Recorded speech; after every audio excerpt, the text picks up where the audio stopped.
우리 앞 시간에 말씀드렸듯이 황금률은 이론적으로 많은 문제를 안고 있지만 실천적인 현장에서는 너무나 귀한 윤리로 많이 인정을 받고 있고 실제로 많이 사용이 되고 있습니다. 그 구체적인 사례를 이제 조금 살펴보려고 하는데 이 정의와 평화의 황금률 관련해서 먼저 한번 조금 보겠습니다.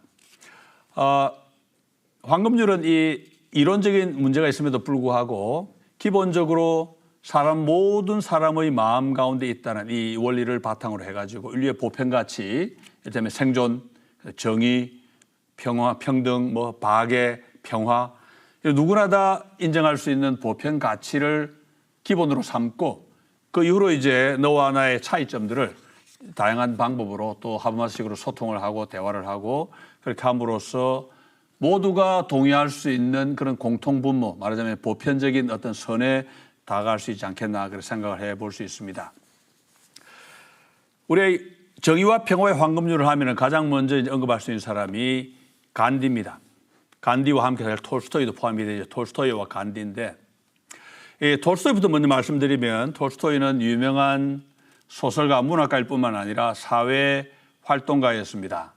자기가 귀족이었지만 여러 가지 경험을 통해서 이 기독교 신앙에 깊이 자기가 심취하면서 그리스도의 사랑을 깊이 깨닫고 무엇보다 자기 주변에 있는 많은 약자들, 사회 하위 계층이나 아니면 이런저런 일로 소외된 사람들의 관심을 많이 가졌고 그리고 우리가 보기에는 너무 극단적이다 싶을 정도로 심지어 무정부주의까지 가는 그런 입장을 보이는데 그런 정도로 이 사회의 약자들에 대한 배려를 많이 보여주고 있습니다.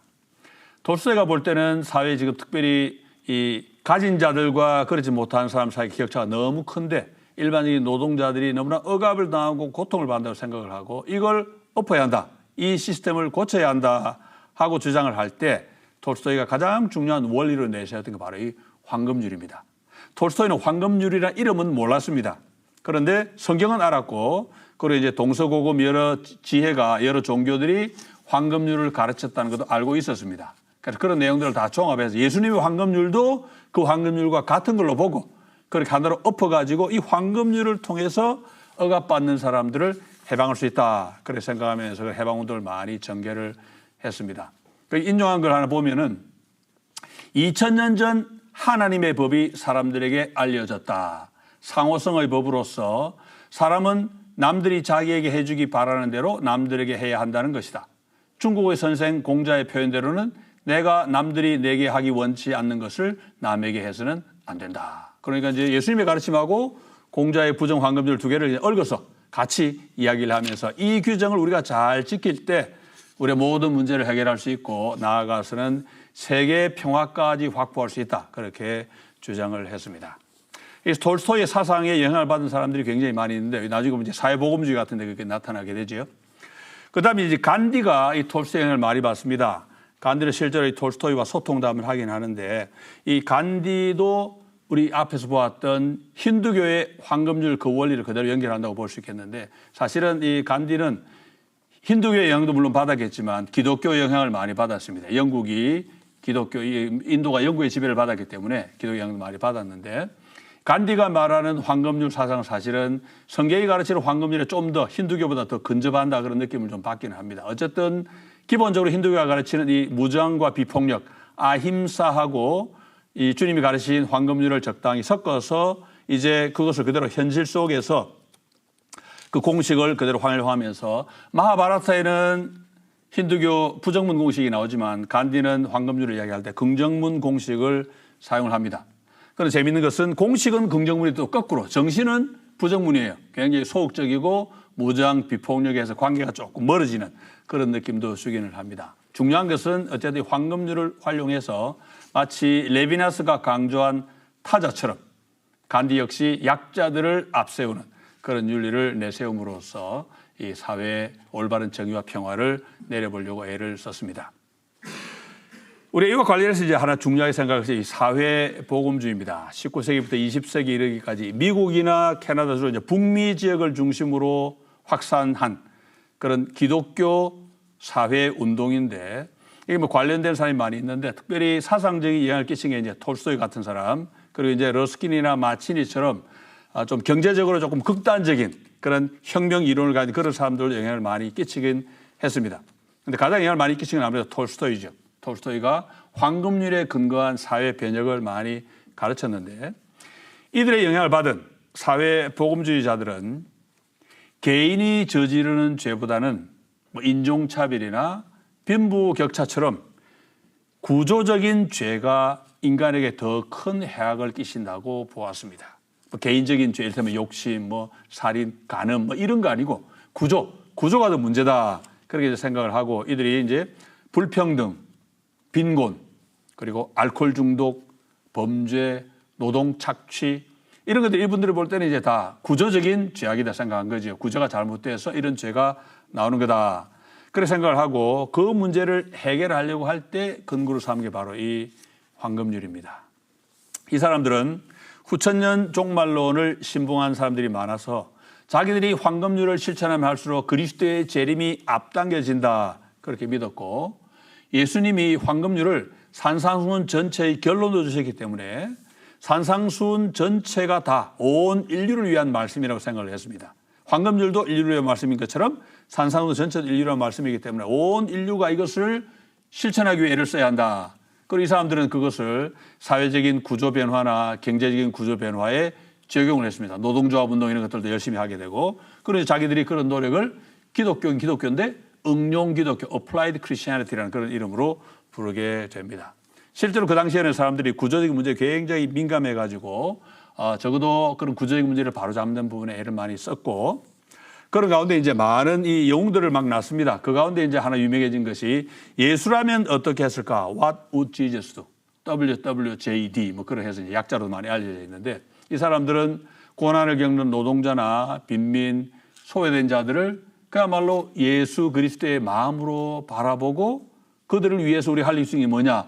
야, 노동자 운동을 벌이자. 사회와 기업을 바꿔야 되겠다. 구조를 바꾸자. 주여 주여 말로만 하면 안 되고 실천이 필요하다.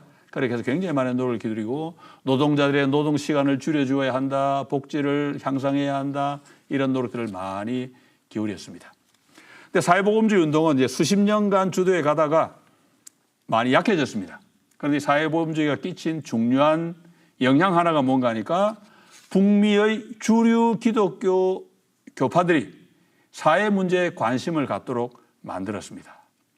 그래서 그 이후로 생겨난 좋은지 모르겠습니다. 전통이 뭔가 하면 주요 교단들은 정부가 어떤 정책, 경제정책, 뭐 사회정책 세울 때마다 성명서를 냅니다. 아, 그 정책 잘 세웠다. 그 정책은 안 돼. 뭐 이런 식으로 성명을 냅니다. 교단마다 냅니다. 그런데 이제 진보교단과 보수교단이 나눠지기 때문에 교단마다 성명서를 내는데 보통 내용은 정부 안 냅니다.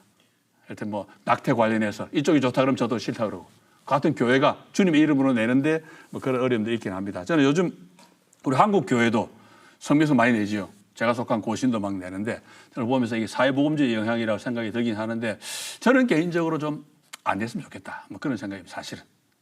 뭐 그런 분들이 좀 기분 나쁜 생각인지 모르겠지만 교회가 교회의 본질에 충실해야 되는데 왜냐하면 이런 사회 문제로 한번 내기 시작하면 절대적이지 않은 내용에 대해서 절대적인 힘을 실어야 되기 때문에 가장 중요한 예수 그리스도의 십자가 복음 우리에게 절대적인 하나밖에 없잖아요. 그 십자가 복음마저 상대화될 수 있습니다. 그래서 정말 교회는 성명서를 내거나 말을 할 때 조심해야 합니다. 너무 쉽게 이거 잘했어 이거 못했어 막 내니까 십자가 복음도 그냥 같이 도매금으로 떨어질까 봐 걱정이 많이 되는 거죠. 사회복음주의가 한창일 때 웨스트민스터 신학교를 설립한 그레이션 메이천 잘 아시죠? 이 메이천이 황금률에 집착하는 이 사회복음주의를 아주 신랄하게 비판하는 책을 출간합니다. 이 그레이션 메이천이 이제 낸 책을 보면은 이 사회복음주의가 기본적으로 이제 우리가 바라볼 때는 자유주의 신학에 바탕을 둔 거죠. 그 자유주의 신학이라고 이제 비판을 하면서 쉽게 말하면 구원이 없는 종교다. 그렇게 얘기를 합니다. 사회를 변혁시키는 그게 복음이라고 생각하니까 예수 그리스도를 통한 십자가 구원은 없다. 그러면 지적할 수 있죠. 충분히 가능하죠. 그리고 이제 실제로 이 사회복음주의를 주장하는 사람들이 우리에게 필요한 건 황금률 뿐입니다. 이렇게 얘기를 합니다. 황금률 하면 충분합니다. 그렇게 말하니까 누가 봐도 그건 좀 문제가 있죠. 그 사람들의 말이 예수님 말씀하신 것처럼 마태복음 7장 12절에 말씀하신 것처럼 예수님 우리 말편에 들어가면 뭐 무엇이 대접을 받고자 하는 너희도 남을 대접하라. 이것이 성경이다. 주님 말씀하셨으니까 사실은 그 성경이면 황금률이면 충분하긴 하죠. 근데 그 사람들 그런 뜻으로 한 게 아니고 예수님의 말씀을 일반 황금률과 같다고 생각하고 이거면 충분하다 그랬기 때문에 사실은 너무나 큰 한계가 있습니다. 주님의 황금률은 이게 성경이다 하실 그때는 일반 황금률과 다른 주님의 십자가와 주님의 인격과 사역이 온통 담긴 그런 은혜의 말씀인데 사람들이 몰랐죠. 그러니까 사람들이 황금률이면 충분합니다 한 말 자체는 이미 성경적으로 볼 때 잘못된 말이다 그렇게 볼 수 있습니다. 그래서 그레이션 메이션은 황금률, 산상수를 설명할 때 산상수는 일반 사회 윤리로 주신 게 아니고 교회를 위해 주신 윤리다. 그러면 저도 여기 동의합니다. 황금률은 그리스도인에게 예수의 제자들에게 주신 명령이지 일반 사회에 너희들이 따라해라 주신 명령은 아니긴 합니다. 그리고 복음의 참뜻이 뭐냐? 예수 그리스도를 인격적으로 만나 구원받는 것이다. 저도 거기에 동의를 하죠. 다만 이 그레이션 메이션이 이제 실천적인 면을 이야기할 때 사람들의 노동자들의 삶의 질을 높이고 복지를 향상하고 하는 게 좋다고 말을 하면서도 늘 복음 전도하느라 연결을 시킵니다. 하지만 전도에 비하면 그건 아무것도 아니야. 예수 믿고 구원받는 데 비하면 그건 아무것도 아니야. 그래서 계속해서 이제 그런 노력 자체를 좀 격하는 듯한 그런 느낌을 계속 부여를 합니다. 그래서 제가 이제 여기 제기한 질문이 뭔가 하면 복음이 가지고 있는 사회적인 책임을 분리하는 것이 옳은가? 그런 질문이고 교회가 그리스도의 평화의 복음을 말로만 전하고 그것을 현장에서 구현하는 일에는 관심을 안 가진다 그러면은 그것이 진정한 복음의 능력이라고 볼 수 있겠는가? 이제 그런 의문을 제기했고 이유가 뭐냐니까 꼭 교회가 교회 이름을 해야 돼 그런 뜻은 아닙니다. 내가 그리스도인이라면 교회에서 훈련받고 내가 나가서 기업 활동을 하고 내가 나가서 정치 활동을 하고 사회 활동을 할 때 내가 성경대로 잘 배웠으면 구절을 바꾸려 애를 쓰겠지요. 그런 일들이 일어나야 하는데 사회 구성원 중에 반 이상이 교인인데 왜 사회는 여전히 구조적인 문제가 있고 억압이 있고 착취가 있냐. 제가 볼 때 그런 문제라는 거지요. 복음을 전했고 그래서 당시에 영국이나 미국처럼 국민 과반수가 교인인데도 여전히 불의가 성행하고 불공평이 있고 억압과 독점과 약탈이 있다면 구조적인 악인데 그게 변하지 않고 그대로 있다면은 복음이 문제냐 아니면 그 복음을 믿는다는 인간이 문제냐 물어봐야죠. 그래서 한 거냐 원래 그래 이러면 안 된다는 거죠. 그럼 우리가 복음을 너무나 가벼이 보는 것이 되니까 그렇죠. 그래서 이런 두 가지의 이 분리, 복음과 실천이 분리되는 것을 막아야겠다고 이제 나온 운동이 바로 로잔 운동입니다. 존 스토트하고 빌리 그레이엄 두 분이 주도해가지고 만든 로잔 운동이. 로잔이 뭐냐니까 예수 그리스도의 복음이 사회 변화 자체는 아니다. 인정하죠. 다르다. 그렇지만 진정한 복음은 사회 변화로까지 가야 한다. 왜? 복음은 모든 영역에서 예수 그리스도의 주권을 확립하는 거니까 그 변혁시키는 것이 옳다. 그렇게 말하니까 제가 볼 때는 그런 균형을 맞추려고 그런 시도가 필요하죠. 우리가 대부분 다 저도 그렇고 고신도 그렇고 우리 합시도 그렇고 뭐 다 그런데 보수 교단일수록 사회 참여 문제 이런 문제들은 좀 둔감한 경향이 있습니다. 왜냐하니까 직접 복음 전하고 예수 믿게 하는 게 너무 중요하기 때문에 충분히 이해하죠. 근데 그걸로 끝나면 안 돼요. 그렇게 교육해서 예수 믿게 하고 한 그 사람을 내가 잘 양육해서 그 사람이 현장에 나갔을 때 불의와 부패를 없애려고 노력하고 구조적인 문제를 없애려고 노력하고 이렇게 해야 되는데 우리 교회의 경우에는 구조적인 문제는 언급을 잘 안 하려고 해요. 가난한 사람에게 빵 하나 주는 건 좋지만 누군가가 저 사람이 가난하게 된 이유가 뭐냐 물어보면 빨갱이야 이러고 막 비판한단 말이에요. 그건 옳지 않죠. 우리는 구조의 문제 생기죠. 왜냐하니까 구조 때문에 억압한 사람이 너무나 많으니까 저는 그런 문제에 관심을 갖는 것이 옳지 않나 생각해요. 다만 이제 그것을 교회라는 단위가 뭐 교단, 뭐 고신총회, 뭐 합신총회, 총회 이름으로 하는 것이 옳으냐 그건 두 번째 문제고 어쨌든 교회가 진정한 복음이라면 그런 문제에 이제 신경을 안 쓸 수가 없다. 제가 여기서 책에서 설명한 내용들입니다. 그리고 이런 사상이 이제 종교 간의 대화로도 갑니다. 왜냐하면 종교마다 다 황금률을 중요하게 생각하니까 이제 특별히 현대 들어와서 종교 다원주의를 주장하는 많은 분이 이 황금률을 통해서 종교 간의 평화를 이룩해야 한다. 그런 이야기합니다. 말 자체는 옳지요. 그렇게 해야 됩니다. 다원화된 사회에서 우리가 평화를 도모할 수 있는 방법을 찾아내야 합니다. 그런데 이제 그런 운동이 보통 거기서 끝이 나지 않습니다. 대개는 각 종교의 영역을 존중하면서 가는 게 아니고 막 이제 점점 뒤섞는 혼합하는 그런 운동으로 많이 연결이 됩니다. 그래서 다원주의 운동이 이제 우리가 참여하기 어려운 지역으로 이제 가는 거죠. 예를 들면 예수 믿는 사람이 옛날 일제 강점기 같으면 독립운동을 할 때 3.1 독립선수는 기독교 대표도 있지만 이 천도교 대표도 있고 불교 대표도 있습니다. 얼마나 같이 할 수 있죠. 나라의 독립을 위한 거니까. 마찬가지로 세계 평화를 위한 일이라면 우리가 뭐 스님도 만나야 되고 다른 종교 믿는 사람도 만나야죠. 만나가지고 대화하고 해야 되는데 같이 만나가지고 우리 같이 예배 드립시다 이러면 안 되잖아요. 그런 식으로 섞일 수 있기 때문에 조심스러운 면이 있습니다.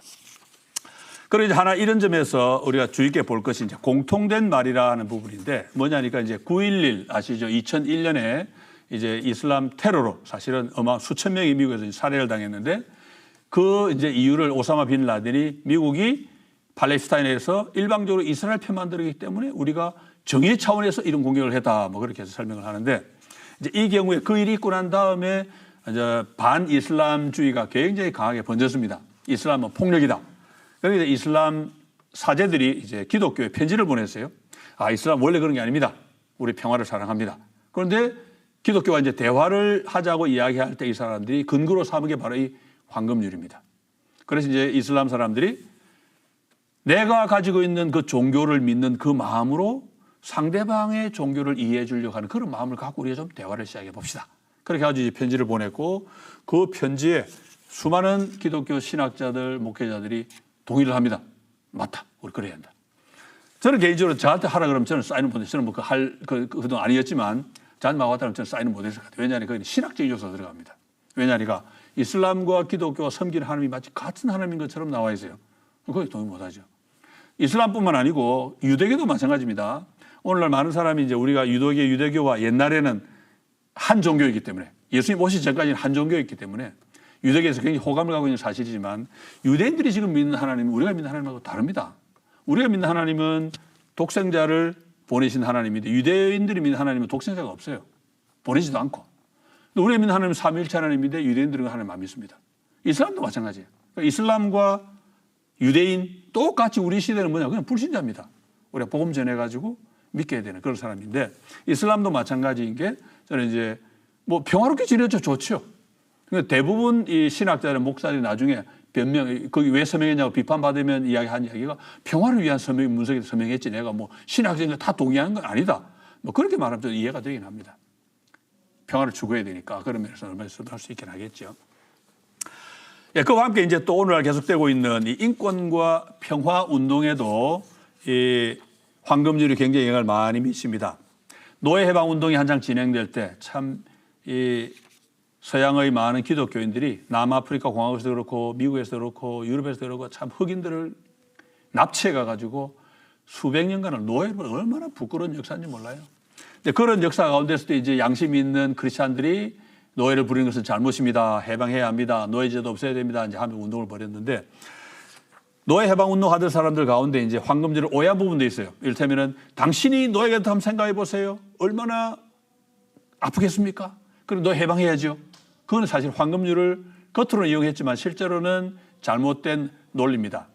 왜냐하면 황금률은 고통받는 상대방을 헤아려 가지고 뭔가 답을 찾는 게 아니고 그 상대방 헤아리면서 위치를 바꿔보면서 왔다 갔다 하면서 서로 모두가 동의할 수 있는 보편적인 선을 추구하는 것이지 그냥 상대 마음 보고 안 됐다 해방하자 이런 게 아니라는 거죠. 그런데 실제로 이제 그 문제를 알고 난 다음에 실제로 미국에서 이제 이 노예 해방 운동이 실제로 일어나고 민권 운동이 일어나서 이제 흑인들에게 정의와 평등을 이제 이루어주는 그런 단계에서는 많은 사람이 황금률에 관심을 갖고 특별히 케네디 대통령이 노예가 해방은 됐는데 여전히 미국에서 동독의 대접은 못 받습니다. 그러니까 케네디 대통령이 연설을 여러 번 했는데 그 연설에 항상 언급한 게 황금률이에요. 황금률을 통해서 우리의 보편적인 가치를 찾아갑시다. 케네디는 황금률을 오용하지 않고 황금률을 정확히 잘 이용해서 설명을 해서 사람들을 이제 이 사회적인 정의와 평등을 추구하는 그런 방식으로 일을 진행을 했습니다. 오늘날도 21세기는 오늘날도 이 정치, 사회, 경제적인 통합을 위해서 이 황금률이 굉장히 중요한 역할을 하고 있습니다. 유엔 인권 선언에 보면은 이 서문의 본문 1항 이렇게 말하는데 우리 많이 들어보셨죠? 사람은 모두 자유롭게 또 동등한 존엄성과 권리를 갖고 태어난다. 사람은 이성과 양심을 부여받았으며 서로를 형제의 정신으로 대해야 한다. 이 말 속에 이미 황금률적 사고가 들어가 있죠. 왜? 나와 남을 바꾸어 보면서 결국은 동등하게 대하는 그런 원리인데 황금률 원리, 다시 말해 상호성의 원리가 이 속에 이미 자리를 잡고 있습니다. 뭐 이런 원리로 지금도 경제, 정치, 국제관계 곳곳에 사람들이 정의와 평화를 위해서 굉장히 많은 노력을 기울이고 있는데 여기 이제 제가 뒤에 이제 좀 설명을 했습니다만은 예수 믿는 우리는 그런 노력에 적극 참여해야 합니다. 그 부분을 다시 설명드리겠습니다. 우리 시대에 특별히 포스트 모던 시대라고 그러죠. 포스트 모던 시대의 특징이 뭐냐니까 다름을 존중하는 겁니다. 옛날에는 다른 걸 두고 틀렸다고 표현을 많이 했어요. 이 과정은 틀리다. 그 말 아니죠. 다르다는 거와 틀리다는 그 차이가 분명히 다릅니다. 그러니까 다름을 그대로 인정하는 것이 이 포스트 모던 시대의 특징인데 그것 때문에 이제 윤리적으로 문제가 되기도 하죠. 왜? 우리는 남녀만 결합해야 된다. 그런데 다른 사람들은 그렇죠. 뭐 제3의 성되고 성전환도 하고 뭐 동성도 하고 뭐 이러니까 의견에 막 충돌이 있을 수 있지만은 기본적으로 다름을 존중하는 이 자체는 공존을 위해서는 가장 중요한 원리라고 볼 수 있는데 그 원리의 기초가 되는 황금률이 굉장히 큰 역할을 하고 있다고 볼 수 있죠. 만약에 나만 옳다 하고 나가면 그냥 파멸밖에 없습니다. 서로 머리를 맞대고 공존할 수 있는 지혜를 찾아야 하는데 그 지혜의 가장 기본적 원리는 역시 황금률이다 볼 수 있죠. 황금률은 공감과 배려다 하는 것이고 황금률을 특별히 조심해야 될 경우 뭐냐니까 이제 종교인으로서 종교는 어느 것에 다 절대적입니다. 절대적인 걸 지향하기 때문에 기독교인인 내가 지향하는 것도 절대적이고 다른 종교를 믿는 사람이 지향하는 것도 절대적인데 서로 안 맞을 때가 있습니다. 그럼 충돌이 일어나죠. 나도 절대 너도 절대 그럼 서로 죽여야 됩니다. 그렇게 하지 말자는 거죠. 나는 절대지만 다른 종교를 만날 때는 적어도 정치선으로 낮추어가지고 대화하고 공존을 하는 방법을 찾자. 그렇게 하는 것이 이제 황금률인데 그때 황금률을 우리 기초로 활용할 수 있고 그리고 이제 예수 믿는 우리가 기억할 것은 뭐냐니까 예수님이 이제 우리 다음 시간에 좀 더 길게 이야기하겠습니다만은 예수님이 황금률을 우리에게 주신 것은 사실은 그 전에 이미 세 계명을 주셨습니다. 세 계명 하나만 해도 충분하죠. 내가 너희를 사랑한 것처럼 너희도 서로 사랑하라. 그러면 충분할 것 같은데 예수님이 황금률을 따로 주셨습니다. 이유가 뭘까? 우선은 예수님이 일반적으로 알려져 있는 황금률, 주님이 그대로 활용하셨으니까 일반적으로 알려진 황금률 자체를 인정하셨다고 볼 수 있습니다. 그래서 예수 믿는 우리는 예수님이 주신 그 황금률도 열심히 지켜야 하겠지만 그 이전에 주님이 활용하신 속담으로서의 황금률 자체도 소중하게 여기고 그걸 실천하려고 우리 열심을 보여야 한다.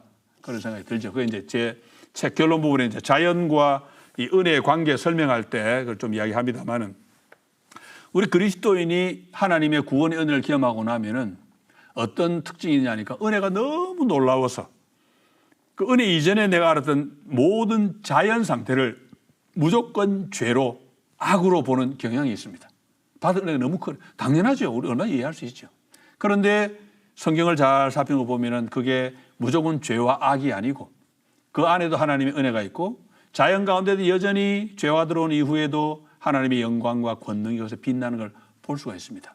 그걸 이제 볼 수 있는 게 이제 우리의 이 믿음의 눈인데 그런 눈으로 보고 나면은 자연이 죄로 부패하긴 했지만 은혜가 하는 역할이 뭐냐? 자연을 파괴하는 게 아니고 죄로 부패한 것에서 죄를 싹 빼내고 다시금 자연을 회복하고 원 상태로 복귀하되 그리스도의 영광으로 더 높은 상태로 올리는 게 우리 은혜의 역할입니다. 우리가 그 점을 알아야 되는데 우리가 그 점을 모르면 신앙과 생활 사이에 이분법에 빠지기 쉽습니다.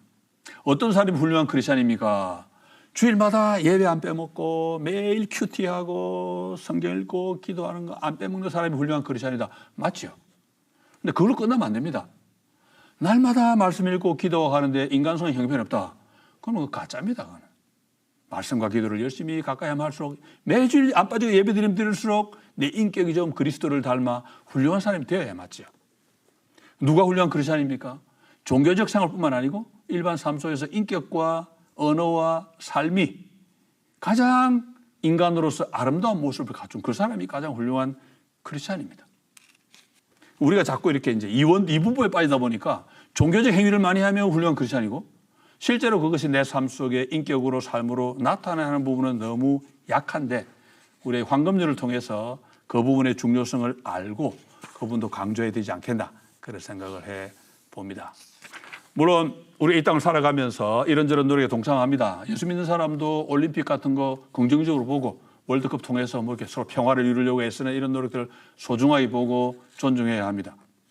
그런데 우리는 이 땅을 살아가면서 우리에게 왜 평화가 필요한가? 왜 트럼프가 전쟁에 이렇게 우리가 왜 반대하냐? 평화가 있어야 주님을 잘 섬길 수 있기 때문에 그렇습니다. 물론 전쟁에도 윤리가 있습니다. 전쟁통에도 윤리가 있고 삶이 있지만 그건 항상 비상입니다. 우리는 정상적인 노멀한 삶을 원합니다. 그런 삶 속에 주님을 잘 섬길 수 있고 주님이 우리를 창조하신 인간 이 하나님의 형상으로서의 모습을 가장 잘 보일 수 있기 때문에 우리는 그런 점에서는 좀 더 이 삶 속에 구체적인 삶을 좀 노력하는 게 필요하지 않겠나 생각이 들고, 예수 믿는 우리는 실천적인 일뿐만 아니고 우리가 이 예수님의 황금률뿐만 아니고 일반적인 황금률을 통해서 공동선을 이루어가는 그 일에도 굉장히 노력을 해야 합니다. 예수 믿는 사람이 어떤 뭐 유엔이라든지 국제기관의 중요한 일을 맡아 활동하는 건 굉장히 보람된 일입니다. 이 땅의 정의와 평화를 일하는 일이니까 그 속에서 그 일을 하면서 또 주님이 주신 그 황금률을 똑같이 실천할 수 있다. 그럼 더더욱 귀한 일이 아니겠나 그런 생각이 듭니다. 자, 이제 일반 황금률에서 이제 한 단계 넘어가서 예수님이 가르친 황금률로 넘어가 보겠습니다. 근데 바로 넘어가지 않고 두 개를 이제 비교도 해보면서 어떤 과정을 통해 우리가 예수님이 가르친 황금률로 갈 건지 그 과정을 먼저 한번 쭉 보겠습니다. 이걸 살피면서 이제 제일 먼저 느끼는 아쉬움이 뭔가 하면은 교회가 예수님이 황금률을 독특하게 가르치신 지 2000년이 되도록 예수님이 가르친 황금률이 얼마나 놀라운 것인지를 자세하게 치밀하게 연구해 보지 못했다 하는 사실입니다. 너무 안타까워요. 저는 이제 훌륭한 신학자들이 이걸 연구하지 않고 건너뛴 것이 개인적으로 너무나 안타깝다 생각을 하는데, 왜냐하면 제가 이제 이 황금률을 하면서 예수님의 황금률을 이제 언어 하나하나 분석하면서 원문 가지고 많이 분석을 했는데, 제가 하면서 느낀 것이 저는 뭐 신학 또는 철학 공부하면서 옛날 우리 훌륭한 신학들만큼 그렇게 정말 탁월하게 그렇게 하지 못했기 때문에 옛날에 신학과 인문학과 철학과 뭐 문학과 모든 분야에 통달했던 칼빈 같은 사람, 아니면 우리 시대에는 뭐 C.S. 루이스 같은 사람이라도 예수님의 황금률이 다르구나 독특하구나 알았더라면은 그분들이 이 황금률을 얼마나 멋지게 설명을 잘했겠나 그런 아쉬움이 드는 거죠. 지금이라도 저는 우리가 그게 좀 관심을 집중하면 좋겠다 생각이 드는데, 어쨌든 예수님이 가르친 황금률하고 일반 황금률, 우리 일반 황금률을 많이 보았기 때문에 예수님이 가르친 황금률 그 기본적인 틀은 그대로 가지고 옵니다. 그러니까 공통점이라고 볼 수 있겠습니다. 그런데 그럼 이제는 어떤 점이 다른가? 제가 이제 그걸 설명하는 기본 틀로 질그릇에 담은 보배다 이야기를 하는데, 일반 황금률은 질그릇입니다. 질그릇 흔합니다. 어디 가나 있습니다. 그런데 예수님의 황금률은 그 흔한 그릇에다가 남들은 주지 못하는 보배를 담아 놓으신 것이다. 그렇게 봅니다. 그래서 제가 지난 시간에도 언급을 드렸습니다만은 우리가 두 가지 오해를 피했다 그랬지요. 왜냐하면 보배가 너무 귀하다. 그래서 그릇을 무시하면 안 된다. 또 하나는 그릇만 보고 보배를 못 봐도 안 된다. 첫째가 그릇을 보고 보배를 못 보는 그런 잘못을 많이 범했고, 두 번째로 그런 보배를 보고 나니까 이제는 그릇은 별거 아니네. 없어도 안 된다. 그릇 없이는 보배도 있을 수가 없습니다. 그 두 가지 오류를 범하지 않도록 조심해야겠다 말씀을 드렸지요. 여기서 이제 상호성에서 사라고 넘어가는 신약 성경에 나와 있는 황금률은 일단 나중에 다 설명할 거니까 좀 지나가고, 이제 제가 책 294페이지 보면 이제 상호성에서 사랑으로 하는 그 부분에 제가 좀 집중을 할 텐데, 이게 이제 제가 어떻게 보면 이 두 관계를 설명하는 아주 중요한 단락입니다. 성경의 황금률 공식은 두 번 나오지요. 하나는 마태복음 7장 12절, 하나는 누가복음 6장 31절. 두 개가 원문이 다릅니다. 판이하게 다릅니다. 그런데 놀랍게도 우리말 번역 성경은 똑같습니다. 뒤에 나오는 이것이 율법이요 선지자네만 빼고 앞에는 보래요. 남에게 대접을 받고자 하는 대로 너희도 남을 대접해. 똑같이 번역했어요. 둘 다 오역입니다. 원문하고 안 맞습니다. 근데 둘 다 똑같이 오역을 했어요. 왜냐하니까 이미 번역하는 사람들 마음속에 속담이 나왔네? 선입견이 있습니다. 그래서 속담하고 똑같이 번역해버렸어요. 예수님의 황금률의 독특성이 사라져버리죠. 남에게 대접을 받고자 하는 너희도 남을 대접하라. 대접이란 말 안 나옵니다. 원문에는. 남이란 말도 안 나옵니다. 나중에 다시 좀 자세히 보겠습니다만은. 어쨌든 이런 오류가 좀 있어서 그런지 몰라도. 자, 지난 시기에 C.S. 루이스의 주장을 제가 언급을 했습니다. 자, 참 C.S. 루이스 우리 형님한테 미안한데 저는 C.S. 루이스에게 너무나 많은 걸 배웠습니다. 루이스에게서 발견한 유일한 약점이 이건데 제가 제 책에서 이걸 먼저 언급하고 나니까 좀 미안한 거예요. 루이스를 먼저 좀 띄워놓고 그 다음에 해야 되는데 비판하는 것부터 먼저 언급하면 좀 미안한데 루이스가 어떻게 언급하냐니까 이렇게 이야기합니다. 순전한 기독교에서 황금률에서 말하기를 사람과 사람 사이의 기독교 도덕에 대해 가장 먼저 분명하게 해야 할 것은 그리스도께서 이 분야에서 새로운 도덕을 전파하러 오신 게 아니라는 점입니다. 신약 성경의 황금률, 즉 내게 해주었으면 하는 대로 내가 해라. 황금률은 사실 모두가 옳다고 늘 알고 있던 것을 요약한 것입니다. 진정한 위대한 도덕 선생들은 절대 새 도덕을 도입하지 않습니다. 그런 건 돌팔이나 별자들이 하는 일입니다. 저 이분을 읽고 충격을 받았어요. 너무 안타깝죠. C.S. 루이스가 그냥 예수님과 지금 황금률이 그냥 일반 속담하고 똑같다고 이제 전제하고 지금 이야기를 하는 겁니다.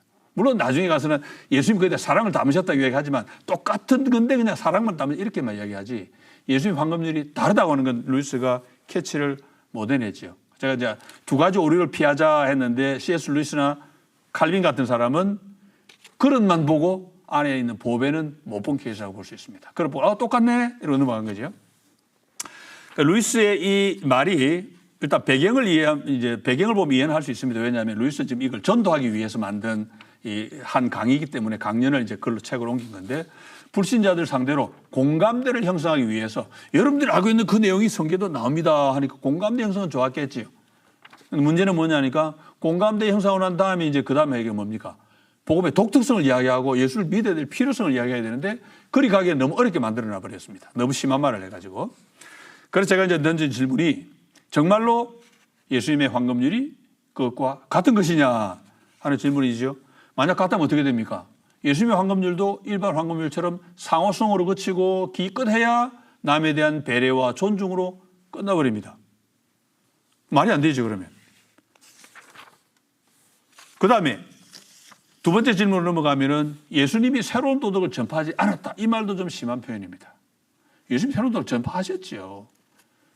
그런데 루이스는 공감대를 형성하기 위해서 황금률의 공통분모를 강조하다 보니까 그런 얘기 하지 않나 싶고 그 다음에 또 하나 드는 질문이 만약 황금률이 일반 윤리와 같다면은 그 예수님이 사람과 사람 사이에 새로운 도덕을 전파하신 바가 없다면 예수님이 이 땅에 오셔서 하신 일이 겨우 뭡니까? 사람들이 이미 다 알고 있던 거 반복해 주신 것밖에 안 되잖아요. 예수님이 겨우 그거 하려고 이 땅에 오신 거 아니잖아요. 예수님의 생애를 통해서 우리의 구원 사역을 다 이루시고 십자가에 달려 죽으시고 그야말로 사람이 되어오신 성육신부터 십자가에 달려 죽으신 그리고 이후에 부활, 승천까지 성령을 주신 일까지 구원에 관련해 너무나 소중한 일이 많은데 그 모든 게 지금 황금률에 담겨 있어야 맞죠. 이게 성경이다 그랬으니까 그죠? 그런데 그걸 갖다 이러고 넘어가 버리면 되느냐. 루이스 마지막에 또 이제 예수님은 위대한 도덕 선생의 한 명으로 쳐버리지요. 위대한 도덕 선생은 새로운 거 안 가르칩니다. 소크라테스나 공자, 석가는 맞아요. 새로운 거 안 가르쳤습니다. 알고 있는 그냥 잘 교육시켜주고 그냥 확인시켜준 게 불가하지만 예수님은 아닌데 같은 그룹으로 넣어버린 게 안타깝다. 이게 제 설명이죠. 자, 그러면 성경의 핵심이 뭐냐? 누가복음은 그렇지 않습니다만은 마태복음의 황금률은 뒤에 예수님이 이것이 율법이요 선지자니라 하는 말씀을 추구하셨습니다. 율법과 선지자들 이 표현은 성경을 구약성경을 가리키는 표현이니까 이게 바로 성경이야 하신 거지요. 구약성경입니다. 여기는. 그런데 예수님이 이 황금률을 산상수훈 전체의 결론으로 주셨습니다. 그러니까 산상수훈 내용을 쭉 보면은 구약성경을 주님이 풀어주시면서 구약성경이 갖고 있는 참뜻, 의가 무엇인지, 구약성경이 가르침이 뭔지 하나하나 풀어주신 거거든요. 그러니까 신약성경의 핵심이 거의 다 들어있습니다. 그러니까 구약성경, 이게 율법이요 선지자니라 하면서 결론 내리시면 구약성경의 핵심이기도 하고 동시에 산상수훈의 결론이니까 신약성경의 핵심이기도 하고 이게 바로 구약, 신약 포함하는 성경이야. 그 말씀하고 같습니다. 그렇다면 심각하죠. 그게 만약 일반 속담과 같다 그러면 우리가 예수 믿어야 될 이유가 없어지는 겁니다. 그냥 인문학 공부 열심히 해가지고 속담만 잘 배우면 될 것처럼. 너무나 큰 문제가 되죠. 그러면 성경이 가르치는 중요한 핵심이 뭔지 하나씩 보면은 제일 먼저 예수님이 구약 성경의 가르침을 압축하시는데 두 가지로 하지요. 가장 큰 개념 두 개입니다. 하나는 내 모든 것을 다해 하나님을 사랑하고, 두 번째도 그와 같은데 내 이웃을 너 자신처럼 사랑해라. 옛날에 내 이웃을 내 몸과 같이 사랑해라. 지금은 너 자신처럼 사랑해라. 그렇게 되어 있는데 그것이 이제 구약 성경 전체의 요약이라고 주님이 말씀해 주십니다. 그게 구약 성경의 요약이라면 사실은 주님의 황금줄도 이미 일반 황금줄과 같을 수가 없죠. 일반 황금줄은 하나님 사랑하라 없습니다. 이웃을 사랑하라도 없어요. 왜? 황금줄은 사랑이 나오지 않기 때문에. 황금줄은 그야말로 해주었으면 하는 대로 해주어라는 거지 그게 사랑이다 아니다 그런 말은 없거든요. 그러면 가장 큰 계명, 이 내용이 사실은 예수님이 가르치신 황금률과 사실 직결되는 것인데 저는 그것을 알 수 있는 중요한 키가 예수님이 우리에게 가르치신 선한 사마리아인 비유에 있다고 봅니다. 선한 사마리아인 비유를 예수님이 들리시기 전에 율법 교사와 나눈 대화 아시죠? 그 대화 내용이 바로 가장 큰 계명 두 개입니다. 어떻게 영생을 얻겠습니까? 성경에 뭐라고 나와 있냐? 너는 어떻게 읽느냐? 성경에는 모든 걸 다해 하나님 사랑하라 그랬고 너 이웃을 너처럼 사랑하라 그러셨습니다. 하니까 그래 네 말이 맞다. 이걸 행하라. 그러면 살리라. 그랬더니 이 사람이 하나 덧붙여 질문한 게 뭡니까? 누가 내 이웃입니까? 여기서 이제 문제가 생긴 거예요. 유대인들은 레위기 19장 18절에 황금률이 있습니다. 그런데도 황금률을 생각을 안 했어요. 왜? 내 이웃을 너처럼 사랑하라고 나와 있는데 이 사람들은 이웃을 나처럼 사랑해야지 이렇게 생각하지 않고 이웃이 누구야? 엉뚱한 데 관심을 수천 년간 보이기 때문에 그 문제 해결을 못 해가지고 적용을 못 했습니다. 그래서 예수님 왔을 때 또 물어보잖아요. 이웃이 누굽니까? 그러니 예수님이 이 사람의 문제가 뭔지 아시고 이제 역공을 하시는 거예요. 뒤집기를 하세요. 제가 볼 때 이 뒤집기가 예수님의 특유인 황금률적 뒤집기라 볼 수 있는데요. 지금 이 율법 교사의 질문에 담긴 뜻을 주님은 알았습니다. 내 이웃이 누굽니까? 이 말 속에는 율법 교사는 예수님 사마리아인은 설마 아니겠지요? 하는 그런 전제가 깔려 있습니다. 사마리아인은 빼고 우리끼리 이야기겠지요? 이렇게 이제 전제하니까 예수님이 거기에 주인공으로 사마리아인을 등장시키십니다. 그러니까 이제 유대인 율법 교사는 제가 사랑해야 될 대상에는 사마리아인은 안 들있지요? 하는 그런 전제로 질문을 했는데 예수님이 거꾸로 사마리아인이 이방인인 유대인들을 상대로 사랑을 베푼 이야기를 들려주십니다. 완전히 뒤집으시는 거죠. 그 첫 번째 뒤집기고 두 번째가 이웃이 무엇인가에 대한 겁니다. 유대인은 뭐라고 물었습니까? 율법 교사는 누가 나의 이웃입니까? 이 사람의 생각 속에는 이웃이 이미 정해져 있습니다. 이웃이 이미 정해져 있고 내가 그 이웃에게 가서 사랑을 베푸는 것이다 이렇게 생각을 하고 있습니다. 예수님이 거꾸로 말씀하시죠. 뭡니까? 이웃은 정해진 게 아닙니다. 예수님이 비유 말씀하시고 난 다음에 율법 교사가 뭐라고 물어보십니까? 누가 강도 맞는 사람에게 이웃이 되었느냐 물어보십니다. 그 율법 교사가 자비를 베푼 사람입니다. 내 말이 맞다. 너도 가서 똑같이 해라. 그런 말씀하시지요. 예수님이 어떻게 뒤집으십니까? 이웃은 정해져 있어가지고 내가 이 사람 사랑할 거냐 말까 이게 아니고 누구든지 어려운 처지에 있는 사람에게는 내가 가서 사랑을 베풀므로써 그 사람이 이웃이 되어 주어야 한다. 이웃은 to be가 아니고 to become이다. 그렇게 설명하시는 거고. 그 다음에 예수님이 이 사마리아인 비유를 통해서 주시는 아주 중요한 가르침이 뭐냐. 제가 볼 때 선한 사마리아인 비유의 핵심, 이 비유 가운데 가장 중요한 단어가 반 죽었다는 단어입니다. 헤미스아네라고 하는 단어인데 우리말 번역에는 이게 없어졌어요. 혹시 옛날 성경책 버전 아시는 분이나 모르겠어요. 옛날에는 그 반 죽은 것을 버리고 같아서 반자가 들어있었습니다. 지금 번역, 개역 개정은 엉망으로 만들었어요. 거의 죽은 것이에요. 반이란 말이 없어졌습니다. 제가 성경 번역 모든 걸 찾아봤는데 반이란 말이 사라진 유일한 번역이 한국어 번역입니다. 모든 성경에 반이 있습니다. 반드시 있어야 됩니다. 이 성경 전체 여기에만 나오는 말입니다. 예수님이 일부러 만들어 쓰신 단어예요. 반 죽었다는 표현을. 왜냐니까 율법교사가 예수님에게 뭘 물어봤습니까? 제가 어떻게 영생을 얻겠습니까? 이 사람이 지금 생사의 기로에 있습니다. 지금. 그 예수님이 그래서 생사의 기로에 있는 사람을 지금 하나 언급하시는 거예요. 강도 만나가지고 생사의 기로에 있는데 이 사람이 살 거냐 죽을 거냐 누가 그러니까 결국 이 사람을 이제 레위 사람, 제사장을 레위 사람이 지나가면서 그냥 지나가는 이 제사장과 레위 사람 두 사람은 그 사람을 죽음에 가 내버려 두는 거예요. 사마리아 사람은 가서 도와가지고 다시 삶으로 데리고 왔습니다. 그게 이 사람이 베푼 자비입니다. 그래서 예수님은 지금 생사의 기로에 있는, 그래서 영생의 길을 묻는 그 율법 교사에게 생사의 기로에 놓여 있는 사람을 이야기해 주면서 내가 지금 살 거냐 죽을 거냐 하는 게 지금 네가 좀 죽을 상황이 되어 있다고 생각을 해봐라. 그렇게 말씀하시는 거죠. 내가 지금 그런 처지에 있다면 누군가가 와서 나를 죽도록 내버리지 말고 삶으로 다시 데려와 주기를 얼마나 바라겠니? 그걸 지금 말씀하시는 거죠. 이 선한 사마리아인 비유 자체가 황금률을 그대로 포함하고 있습니다. 여기서 이제 알 수 있는 건 예수님이 황금률 구도를 그대로 쓰셨구나 하는 게 여기서도 확인이 되는 거죠.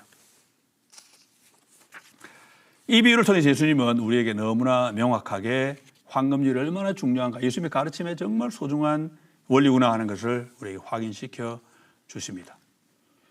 그런데 사람들이 이걸 가지고 또 그러면 이를 행하라 그러면 살리라, 공로주의냐, 그런 소리는 하면 안 됩니다. 예수님 이 말씀이 누구에게 하시는 겁니까? 생사의 기로에 빠졌던 나를 주님이 찾아오셔서 이미 내가 생명으로 가는 은혜 입었습니다. 그런 사람에게 주님이 너도 가서 똑같이 해라. 왜? 나 이미 입었으니까 나도 그 은혜를 실천해야 되겠냐. 여기는 이제 일반 황금률이 주님의 황금률로 바뀌는 순간이에요. 주님의 황금률은 그냥 내가 바란 걸 해주라 이게 아니고 이제는 구원의 은혜를 받았으니까 그 은혜를 갖고 나가야 된다. 그렇게 가르쳐 주시는 거니까 완전히 달라지지요. 그래서 이제 그러면 가장 큰 계명 두 개가 이제 신약으로 와서 재밌는 변화가 이제 일어나는데 뭐냐니까 신약 성경에는 하나님을 사랑하라는 명령이 전혀 나오지 않습니다. 혹시 보셨습니까? 구약 성경을 요약할 때 이야기만 나와. 하나님을 내 모든 걸 다해 사랑하라고 언급만 하지 신약 성경에는 어느 본문에서도 하나님을 사랑해 이런 표현을 쓰지 않습니다.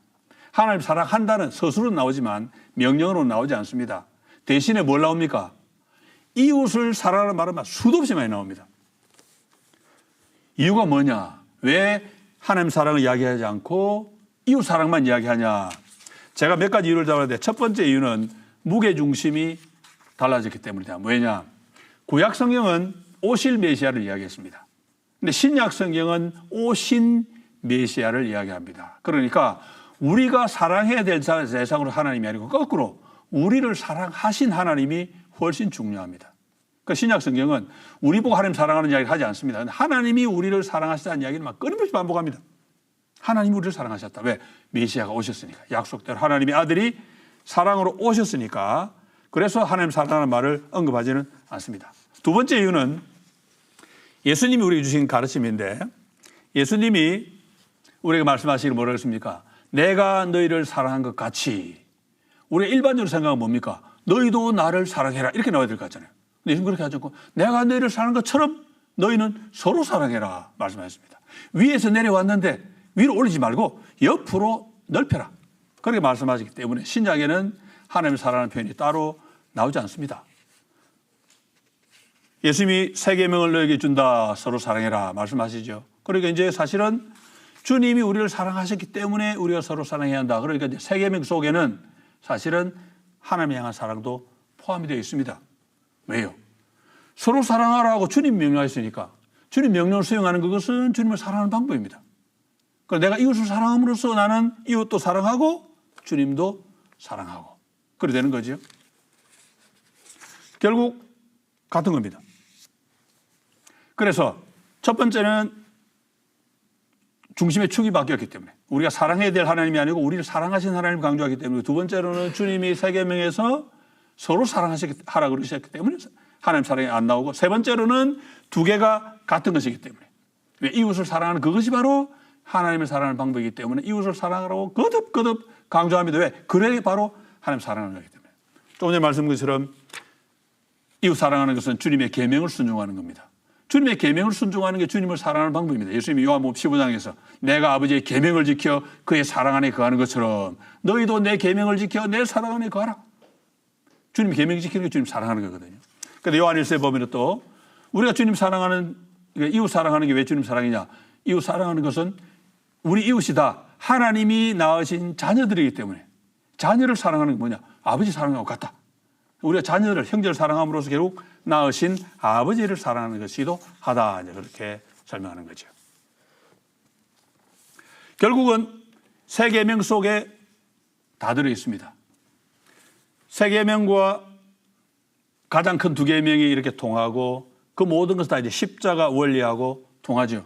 십자가 그러는데 뭐 그냥 우리 기하학적 구도로만 봐도 하나님과 우리의 사랑이 수직 구도를 만들고 그 하나님이 우리에게 서로 사랑을 하시니까 또 수평 구도를 만들고, 근데 이 수평 구도 속에 수직이 늘 들어 있습니다. 우리 이제 예수님의 황금률을 볼 때 우리 그 점 확실하게 볼 텐데, 하나님 사랑과 이웃 사랑은 항상 같이 갑니다. 왜냐? 예수님이 가르친 황금률을 보면은 우리가 사람들이 우리에게 해 주었으면 하고 바라는 것에서 출발합니다. 예수님 황금률은. 그런데 사실은 사람들이 우리에게 해 주었으면 하고 바라는 가운데 좋은 것은 전부 사람들에게서 오는 게 아니고 하나님에게서 옵니다. 물론 사람들이 우리에게 주긴 주죠. 이것저것 좋은 것 나쁜 거 다 주는데 그 모든 걸 통해서 하나님은 우리에게 항상 좋은 것만 주십니다. 그래서 사람과 하나님이 이어져 있고, 그러나 다음에 그 은혜를 입은 우리가 우리의 사랑을 사람들에게 실천하지요. 근데 그 사랑을 실천하고 나면은 그거 사랑하는 그 자체가 하나님 사랑하는 거라고 했잖아요. 이웃 사랑이 하나님 사랑이라고 그랬는데, 실천하면 그래서 주님 뭐라고 그러십니까? 이 형제 중에 지극히 작은 자에게 한 게 곧 나한테 한 거다. 너희가 내가 굶주렸을 때 먹여주었고, 목마르을 때 마시게 했고, 감옥에 있을 때 찾아보았고, 아플 때 돌아봐 주었고, 그 사람들이 주님 우리가 언제 그랬습니까? 그러니까 가장 작은 형제 하나에게 한 게 나한테 한 거다. 그렇게 말씀하시죠. 사실은 거기서 주님과 이웃이, 사람이 같아집니다. 그래서 은혜를 받을 때도 수평과 수직이 만나고, 그 은혜를 사람들이 실천할 때도 수평과 수직이 또 만나고, 그래서 하나님과 사람이 이런 직각구도를 이루는 이런 흐름이 계속 연속이 되는 거죠. 그러면 마지막으로 주님이 황금률 공식을 사용하신 이유는 뭘까? 쉽게 말해서 세 계명만 주셔도 됩니다. 그렇죠? 내가 너희를 사랑한 것처럼 너희도 서로 사랑하라. 그러면 충분해. 신약성에 좀 세 계명 아닙니까? 그런데 왜 황금률 구도를 이용해서 우리에게 다시 말씀해 주셨을까? 제가 생각해보면 몇 가지가 있는데, 첫째로는 황금률 구도를 사용하심으로써 우리 인간의 이기적인 마음을 한번 느껴보라, 그런 의도가 있지 않겠나 생각이 듭니다. 일반 황금률은 내 욕심에서 출발합니다. 내가 싫은 것은 배제하고 좋은 것을 행하고 하는 욕심 출발하고, 주님이신 황금률은 거듭난 자아로서 하나님에게서 모든 좋은 것을 바라는 사람으로 출발합니다. 출발점이 완전히 다르죠. 그러나 불구하고 같은 구도입니다. 그러니까 시작할 때 이미 이랬던 내가 이렇게 변했구나 하나님 은혜도 느끼고, 그리고 나의 이기적이었던 과거를 생각하면서 나를 돌아보죠. 그냥 사랑해라 할 때는 못 느끼다가 그 사랑하는 걸 생각하다 황금률 구도를 가지고 가보면 내가 이랬구나 생각할 수 있겠고, 두 번째로는 실천할 수 있는 방법으로 주신 게 아닌가. 이웃을 사랑해야 하는데 어떻게 해야 되나? 하나님께 너 바라는 거 있지. 그러면 그 바라는 그걸 이웃에게 해줘라. 그렇게 함으로써 내가 가지고 있는 이기심을 극복하면서 하나님이 주신 그 은혜를 가지고 이웃에게 사랑을 베푸는 방법으로, 구체적인 방법을 알려주시기 위해서 황금률을 쓰셨다고 볼 수 있고, 세 번째로는 두 번째하고 통합니다마는 주님의 은혜를 깨달으라. 과거와 현재가 내가 얼마나 다른지, 과거의 나와 지금의 내가 얼마나 다른지를 황금률 실천하다 깨닫습니다. 옛날에는 내가 바라는 걸 방향만 바꾸면 보편성이 확보가 됐는데, 이제는 그게 아니고 애초에 바랄 때부터 좋은 걸 바라게 됩니다. 왜? 나도 하나님께 좋은 걸 바라거든. 하나님 저에게 은혜 주시고 하나님 나라를 주시고, 우리 마음속에는 항상 하나님 나라와 의가 늘 있기 때문에 내가 다른 사람을 대할 때도 저 사람이 하나님 앞에서 은혜 받고 사랑받고 하나님 나라 관점에서 잘 됐으면 좋겠다. 왜? 내가 그걸 바라니까. 긍휼을 베풀지 않으면 하나님도 나한테 긍휼 없는 심판 행하실 거니까 긍휼을 행합니다. 그런 마음으로 행할 수 있기 때문에 그렇게 우리에게 주신 것이 아닌가 생각이 들고, 네 번째로는 이제 우리가 황금률 구도는 익숙합니다. 사람이기 때문에 보편성을 우리가 가졌기 때문에 황금률 구도에 누구나 익숙하니까, 그 사랑에 익숙한 우리가 주님의 황금률을 통해서, 이 황금률을 통해서 주님의 사랑을 더 깊이 느낄 수 있기 때문에 황금률 구도를 주신 것이 아닌가 그런 생각이 되고, 그 다음에 다섯 번째 예를 하나 더 추가해 볼 수 있는 것은, 황금률은 동서음에 다 있습니다. 근데 예수님 황금률은 다르게 해서 우리에게 주셨습니다. 그렇게 해서 어떻게 닮았고 어떻게 다르고 그걸 확인해 가지고 제가 이 책에서 의도했던 마찬가지로 하나님이 자연 가운데 주신 은혜도 깨닫고 그리고 그 은혜를 뛰어넘는 하나님의 특별한 은혜를 또 알고 그 특별한 은혜를 아는 사람들은 어떻게 자연을 대하고 자연을 회복하고 바로잡기 위해 노력해야 할 것인지 그것을 깨닫게 하시기 위해서 황금률 구두를 쓰신 게 아닌가 그런 생각이 듭니다. 오늘 여기까지 하겠습니다. 다음 시간에 이제 교회에서 나타난 황금률 이후로 사실은 다음 시간에는 예수님이 가르치실 황금률만 집중적으로 한번 공부해 보도록 하겠습니다.